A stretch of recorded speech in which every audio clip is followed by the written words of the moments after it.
ఉన్న బంగారాన్ని విడిపించి ఆ రోజు ఆన్లైన్ రేటుకే మేము కొంటాం. Sharma gold company. అందరికీ నమస్కారం. ముందుగా ప్రేక్షకులందరికీ క్రోధినామ సంవత్సర ఉగాది పండుగ శుభాకాంక్షలు. అయితే ఉగాది పండుగ అనగానే మనందరం కూడా ఈ సంవత్సరం మొత్తం మన రాశి ఫలాలు ఎలా ఉన్నాయి, ఈ సంవత్సరంలో మనకి ఆదాయం ఎంత ఉంది, వ్యయం ఎంత ఉంది, ఇవన్నీ కూడా డీటెయిల్డ్ గా తెలుసుకోవాలని చాలా ఇంట్రెస్ట్ గా వెయిట్ చేస్తూ ఉంటాం కదా. అయితే ఈ ఉగాది రాశి ఫలాలు మనకి డీటెయిల్డ్ గా ఇన్ఫర్మేషన్ ఇవ్వడం కోసం మనతో ఉన్నారు ప్రముఖ జ్యోతిష్య వాస్తు పండితులు, జ్యోతిష్య వాస్తు శిక్షణ నిపుణులు, ప్రముఖ ఆధ్యాత్మికవేత్త, లలిత ఉపాసకులు బ్రహ్మశ్రీ నానాజీ పట్నాయక్ గురువు గారు. మరి పూర్తి వివరాలు గురువుగారు వాటిని అడిగి తెలుసుకుందాం. నమస్కారం గురుగారు. శ్రీమాత్రే నమః. గురుగారు, మరి ఈ క్రోధినామ సంవత్సరంలో సింహరాశి వారికి మరి ఈ సంవత్సరం మొత్తం ఆదాయ వ్యయము, రాజపూజ్యం, అవమానం ఏ విధంగా ఉండబోతున్నాయి, సంవత్సరం మొత్తం ఎలా ఉండబోతుంది, డీటెయిల్ గా ఎక్స్ప్లెయిన్ చేయండి. ఈ క్రోధినామ సంవత్సరంలో ఆదాయము వ్యయము గనక చూసుకున్నట్లయితే ఆదాయం 2, వ్యయం 14గా ఉంది. ఇక రాజ్యపూజ్యం 2, అవమానం కూడా 2గా చూపిస్తుంది. అంటే ఇక్కడ మనకి ఇది ఇలాగే ఉంది కదా, ఇలాగే సాగాల అంటే నేను ఒకటే చెప్తాను, గుర్తుపెట్టుకోండి. మీ జన్మజాతకంలో గనక మంచి ధనయోగాలు ఉన్నాయి, ఏం భయపడాల్సిన పని లేదు. ఒకటి. రెండవది, అమ్మవారిని పట్టుకుని నాకు మొత్తం సర్వస్వం అమ్మవారే, మరొకటి ఏమీ లేదు, నా పని నేను చేసుకుంటూ వెళ్ళిపోతున్నా అనే వారికి అమ్మవారే చూసుకుంటుంది, ఏమి టెన్షన్ పడాల్సిన పని లేదు. అలాగే ఇక్కడ ఈ 2 అనేటువంటిది ఆదాయము, 14 వ్యయం ఉంది కాబట్టి 2 అనే దాన్ని ఎలా మనం తగ్గించుకోవాలి అంటే పెంచుకోవాలి. 2 నుంచి 14కి ఎలా తీసుకెళ్ళాలి అంటే 2వ స్థానంలో వీళ్ళ గోచార రీత్యా సింహం వారికి కేతు ఉన్నాడు. కేతుగ్రహ ఆరాధన అంటే నవగ్రహాల్లో కేతుగ్రహం దగ్గర దీపారాధన చేయడం, నేతితో కానీ నూనెతో కానీ. రెండవది గణపతిని తలుచుకోవడము, అంటే ఎనీ మనీ ట్రాన్సాక్షన్స్ వీళ్ళకు రూపాయి వచ్చినా, రూపాయి ఇస్తున్నా స్వామి నీ అనుగ్రహంతోనే వచ్చింది అనుకోవాలి. ఓం గం గణపతి, ఓం గం గణాధిపతి నమః. స్వామి నీ అనుగ్రహంతోనే అంటే మాట్లాడుకున్నట్టుగా. చూడండి, ఇప్పుడు ఎవరైనా మనకి హెల్ప్ చేస్తారు, వాళ్ళ వల్ల వచ్చిందని మనం ఫీల్ అవుతాం కదా, కానీ మనకు తెలియకుండానే భగవంతుడు ప్రతి దగ్గర ఉంటాడు, ఇది మనం అర్థం చేసుకోవాలి. అదొకటి. సో గణపతి ఆరాధన చేసుకుంటుంది, అది బాగుంటుంది. రెండవది, ఖర్చు తగ్గాలి అంటే రాహుగ్రహం దగ్గర దీపారాధన చేయడము, దుర్గాదేవి ఆరాధన లేదా అమ్మవారి ఆరాధన చేయడం ద్వారా కూడా ఖర్చు తగ్గుతుంది. ఇక రాజ్యపూజ్యం, అవమానం చాలా తక్కువ స్థాయిలో 2గా ఉంది. రాజ్యపూజ్యం పెరగాలి అంటే వీళ్ళు చేయవలసింది ఏమిటి అంటే పర్టికులర్గా ఇక్కడ రాజ్యపూజ్యాన్ని పెంచేటువంటి వాటిలో వీరికి సూర్య నమస్కారాలు చేసుకోవడము, లలితా సహస్రనామాల్లో మొదటి నామం చదవడం కూడా వీళ్ళకి రాజ్యపూజ్యం అనేటువంటిది పెరుగుతుంది. ఓకే, ఇది ముఖ్యంగా రాజ్యపూజ్యం, అవమానం, ఆదాయము, వ్యయ సంబంధించిన విషయాల్లో ఇంప్రూవ్ చేసుకోవడానికి. ఇక మిగతా అంశాలు కనుక చూసుకుంటే వీళ్ళకి కేతు ఉన్నందుకు వీళ్ళకి సాఫ్ట్వేర్స్ రిలేటెడ్ మూలంగా ధనయోగం చూపిస్తుంది, అందులో ఎటువంటి డౌట్ లేదు. అదేవిధంగా గురువు మనకి అంటే మే మాసం నుంచి ఎప్పుడైతే దశమంలోకి మారతాడో ఇక్కడ ఇచ్చేటువంటి రిజల్ట్ ఏమిటి అంటే వెరీ క్లియర్లీ గృహయోగాన్ని, వాహన యోగాన్ని, విద్యాయోగాన్ని, కొత్తగా ఏదైనా విద్యలు నేర్చుకోవడం అనేటువంటిది గురుగ్రహం ఇస్తుంది వీరికి చూసుకున్నట్లయితే. ఓకే.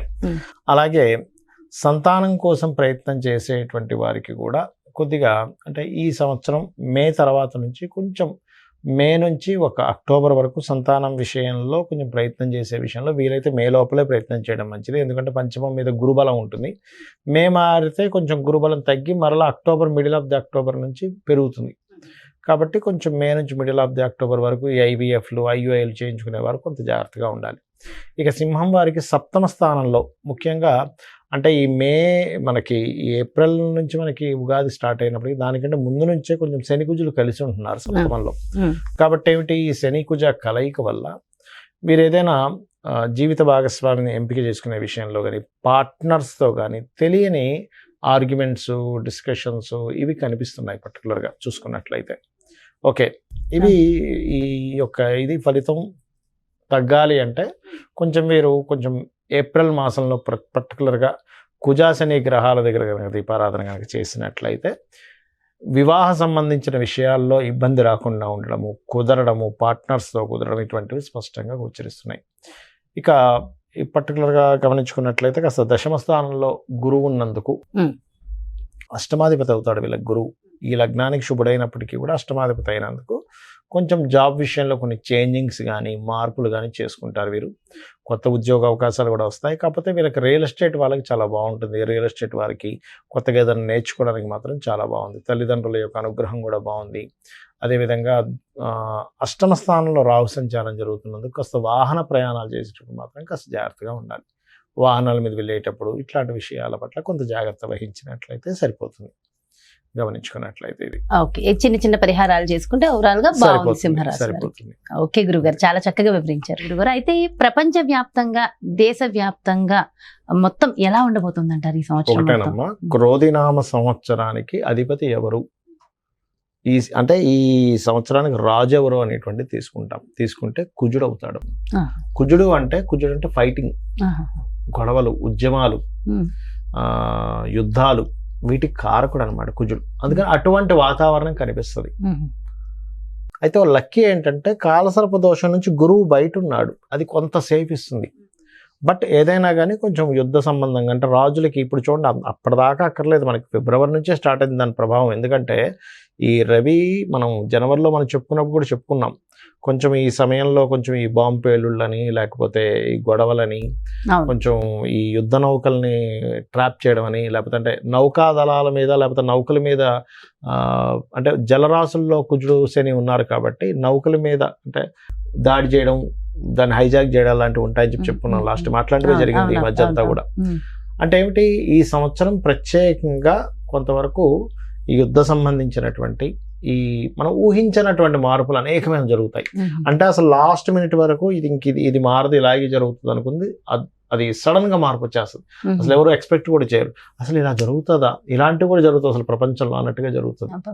అన్ని మార్పులు ఏదైనా కావచ్చు. అంటే టెక్నికల్ గా హై లెవెల్లో మార్పులు చూస్తాము, రాజకీయంగా హై లెవెల్లో మార్పులు చూస్తాము, గుర్తుపెట్టుకోండి. అసలు మోసాల లెవెల్లో కూడా హై లెవెల్లో మార్పులు చూస్తాం. సో కాస్త కేర్ఫుల్ గా ఉండాల్సిన సమయం because of Saturn Mars combination అలాంటిది. అందులో పర్టికులర్ గా మే వరకు ఈ జాగ్రత్తలు తీసుకోవాలి, మెయిన్ గా మే వరకు. అదొకటి.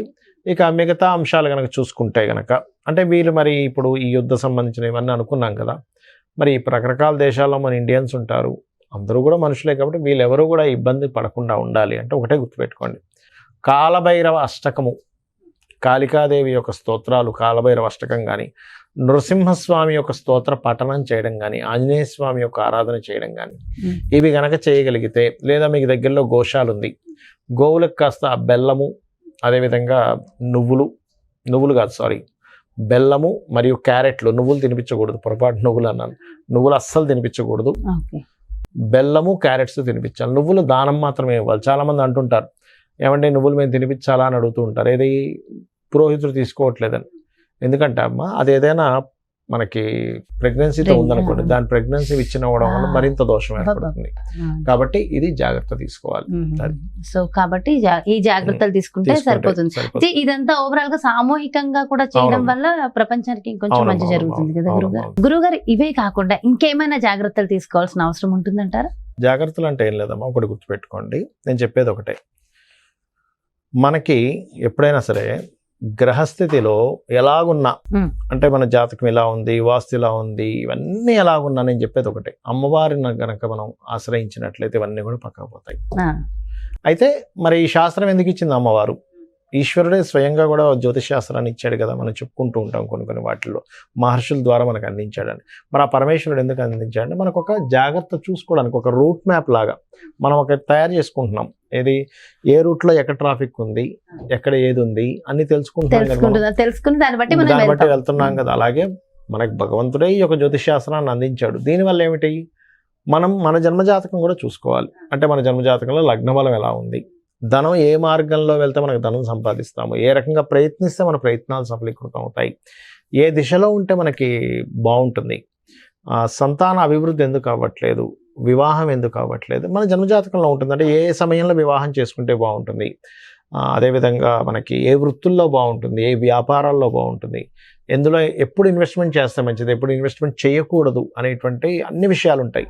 మీకు అనిపిస్తుంది మరి ఇవి అన్నీ మన జన్మజాతకంలో ఉంటాయి, మనం మరి ఈ గోచార ఫలితాలు ఇవన్నీ ఎందుకు చెప్పుకుంటున్నాం అంటే ఒకటే గుర్తుపెట్టుకోండి అమ్మా, ఇప్పుడు మీరు షూటింగ్కి వచ్చారు కదా, నార్మల్గా మీ ఇంటి నుంచి ఇక్కడ 40 నిమిషాలు అనుకోండి కార్లో రావడానికి. అదే ట్రాఫిక్ జామ్ అయితే గంటన్నర 1.5 hours కూడా పెట్టేస్తుంది కదా. అంటే ఏమిటి, గంటలోనో 40 నిమిషాల్లోనో వస్తాననేది మీరు ఏం చెప్తారు, గంటన్నర పడుతుందండి అంటారు. అంటే మీ కారు మీరు మీ మీ మీ డ్రైవర్ కానివ్వండి, మీరు ఓన్గా డ్రైవ్ చేసుకున్నా మీ కారు అదే రోడ్ అయినా కూడా మరి ట్రాఫిక్ ఉన్నప్పుడు ఏమో ఎక్కువ టైం పడుతుంది, ట్రాఫిక్ లేనప్పుడు 1/2 అవర్లో రాగలుగుతున్నారు. అంటే దాని అర్థం ఏమిటి, సమయం బయట ఉండే వాతావరణం కూడా మనకు సహకరిస్తేనే మనం సమయానికి వెళ్ళగలం. అలాగే గోచారం అనేటువంటిది ఏంటంటే ఇప్పుడున్న గ్రహస్థితి, ఇప్పుడుండే గ్రహస్థితి ఏ విధంగా ఉంది, పరిస్థితులు ఎలా ఉన్నాయి అనేది చెప్పేదే గోచారం. సో ఈ సంవత్సరం ఈ విషయాలు ఇలా ఉంది కాబట్టి నువ్వు ఈ రెమెడీ చేసుకో, నీ జన్మజాతకం కూడా చూసుకో, ఈ రెండు కలుపుకో.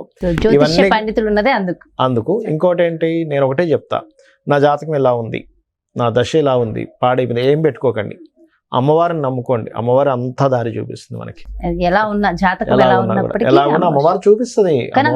ప్రధానం అంటారు. అమ్మని చేయి పట్టుకుంటే తిండి కొదవ ఎలా ఉండదో, అమ్మవారిని పట్టుకుంటే వాడికి దేనికి కొదవ ఉండదు. ఎంతో చక్కగా చెప్పారు గురువుగారు. అంటే ఎంతో ఒక ధైర్యం, ఒక మోటివేషన్ అంతే కదా. అమ్మని పట్టుకున్న వాడికి తిండి కొదవ ఉంటుందా? ఏమి ఉండదు, అమ్మాయి చూసుకుంటుందండి. అలాంటిది జగన్మాత అమ్మవారిని పట్టుకుంటే దేనికి కొదవ ఉంటుంది చెప్పండి. ఎంతో చక్కగా, ఎంతో చక్కటి ధైర్యాన్ని స్థైర్యాన్ని అందించారు. థ్యాంక్ యూ సో మచ్ గురువు గారు. నమస్కారం. శ్రీమాత్రే నమః. సో చూసారు కదండి, మరి ఇది క్రోధినామ సంవత్సరంలో మీ యొక్క రాశి యొక్క ఫలితాలు పూర్తిగా ఎంతో చక్కగా వివరించారు కదా గురువు గారు. మరో చక్కటి ప్రత్యేకమైన కార్యక్రమంతో మళ్ళీ మీ ముందుకు వచ్చేస్తాను. మరి అదేవిధంగా మీ యొక్క జాతకానికి సంబంధించి కానీ, లేదంటే మీ ఇంటి వ్యాపార వాస్తుకు సంబంధించి కానీ గురువు గారిని సంప్రదించాలి, అపాయింట్మెంట్ కావాలి అనుకుంటే క్రింద డిస్ప్లే అవుతున్నటువంటి నెంబర్స్ కి కాల్ చేయండి. నమస్కారం. సుమన్ టీవీలో మీ పర్సనల్ అండ్ బిజినెస్ ప్రమోషన్స్ కోసం కింది నెంబర్కి కాంటాక్ట్ చేయండి.